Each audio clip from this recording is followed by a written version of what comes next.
Olá! Hoje a gente vai mergulhar em um assunto que parece complicado, mas é fundamental: a interpretação da lei. Vamos entender como é que as palavras que estão lá escritas no papel ganham vida e se transformam em decisões que afetam o mundo real. Muita gente acha que aplicar a lei é tipo montar um móvel de loja. É só seguir o manual e pronto. Mas a verdade é que o direito é bem mais complexo. E a resposta para essa pergunta, como a gente vai ver, é um sonoro não. Então, a melhor forma de pensar na lei não é como um manual, mas sim como um texto codificado. E para entender esse código, a gente precisa das chaves certas, dos decodificadores corretos. É exatamente isso que vamos explorar agora. Bom, o nosso caminho para decifrar esse código vai ser bem direto. A gente vai usar o que eu gosto de chamar de 3 lentes. Primeiro, quem interpreta a lei. Segundo, como interpreta. E terceiro, quais são os resultados. Depois, a gente passa por um ponto que sempre dá um nó na cabeça, que é a tal da analogia. E fecha entendendo por que tudo isso importa de verdade. Bora lá? Certo, vamos para a nossa primeira lente, então. Os intérpretes. Afinal, quem é que tem o poder de dizer o que a lei realmente significa? E o spoiler, não é uma pessoa só não. Para ficar bem claro, nosso mapa mental é esse aqui: quem, como e o que. Com essa estrutura, a gente não se perde no caminho para entender o processo todo. Basicamente, a gente pode dividir esses intérpretes em 3 grandes grupos. Primeiro, a interpretação autêntica. É quando o próprio criador da lei já deixa uma pista, já define um termo ali mesmo. Depois tem a doutrinária, que é a galera da academia, os estudiosos que analisam a lei. E por fim, a mais famosa de todas, a jurisprudencial, que é a que os juízes fazem no dia a dia nos tribunais. Para ficar bem claro que essa interpretação autêntica, um exemplo perfeito é quando a própria lei já dá a definição. O Código Penal, para não deixar nenhuma dúvida sobre quem é funcionário público, vai lá e ele mesmo explica. Assim, já corta o mal pela raiz e evita ambiguidade. Ok, já sabemos quem interpreta. Agora a pergunta é como? É aqui que entra a nossa segunda lente, a dos métodos. Pensa nisso como uma verdadeira caixa de ferramentas para extrair o sentido da lei. E olha só que interessante essa caixa de ferramentas.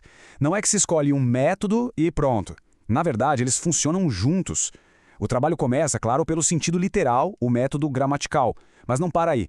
É preciso entender o objetivo final da lei, que é o método teleológico. Também se olha para o contexto da época, o histórico. E super importante, como essa lei conversa com todas as outras que existem hoje, que é o método sistemático. É um trabalho de detetive, vai muito além de só abrir um dicionário. Beleza, a gente já viu o quem e o como. Faltou o quê? Qual o resultado disso tudo? É nossa terceira e última lente. E aqui, o jogo é basicamente sobre esticar ou encolher o sentido da lei. O ponto central aqui é que nem sempre o que está escrito corresponde perfeitamente à intenção de quem escreveu a lei. Sabe como é? Às vezes a gente fala demais, outras vezes fala de menos. Com a lei acontece a mesma coisa. E é aí que entram esses 2 resultados. Se a lei falou mais do que devia, o intérprete faz uma interpretação restritiva para dar uma enxugada. Agora, se a lei foi, digamos, tímida demais, aí se faz o contrário, uma interpretação extensiva, para dar aquela esticada no sentido e cumprir o objetivo original. Ok, mas aqui vem uma pergunta de $1 milhão, principalmente no direito penal. É possível esticar o sentido de uma lei para prejudicar um réu? A primeira reação de todo mundo é, claro que não, né? Mas a história é um pouco mais complicada. E a resposta do Supremo Tribunal Federal pode até surpreender. Sim, é possível. Mas calma, é uma situação super excepcional. Acontece só quando ler a lei ao pé da letra levaria a um resultado completamente absurdo e irracional, algo que todo mundo olharia e diria, não faz o menor sentido. É uma carta na manga para ser usada com muito, mas muito cuidado. Agora vamos falar de um assunto que é campeão de confusão, mas que, se a gente entender direitinho, resolve muita coisa, a tal da analogia. Primeiro, vamos falar da interpretação analógica. O que é isso? É quando a própria lei dá uma lista de exemplos e termina com uma frase mais aberta, tipo, ou outros meios parecidos. É a lei dizendo, olha, te dei esses exemplos, mas qualquer outra coisa nesse mesmo estilo também vale, tá? Um exemplo clássico disso está lá no Código Penal, no crime de homicídio qualificado. A lei fala em matar usando veneno, fogo, explosivo. Seria impossível listar todas as formas cruéis que existem. Então a lei usa um truque genial. Ela acrescenta ou outro meio insidioso ou cruel. Isso dá ao juiz a liberdade de analisar um caso e decidir se o método, mesmo não estando na lista, se encaixa nessa ideia de cruel. E aqui a atenção máxima, porque é onde mora o perigo da confusão. Interpretação analógica é uma coisa, analogia é outra, completamente diferente. A interpretação analógica é permitida, porque o intérprete está só descobrindo o alcance que a própria lei já previa.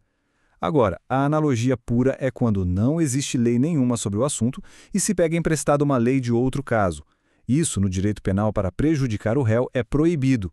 É a diferença crucial entre interpretar o que existe e criar o que não existe. Certo, passamos por toda essa teoria, mas e aí? Na prática, por que isso tudo importa tanto? A resposta conecta o passado da lei com o nosso presente. Pensa só, o nosso Código Penal é de 1940. O mundo era completamente outro.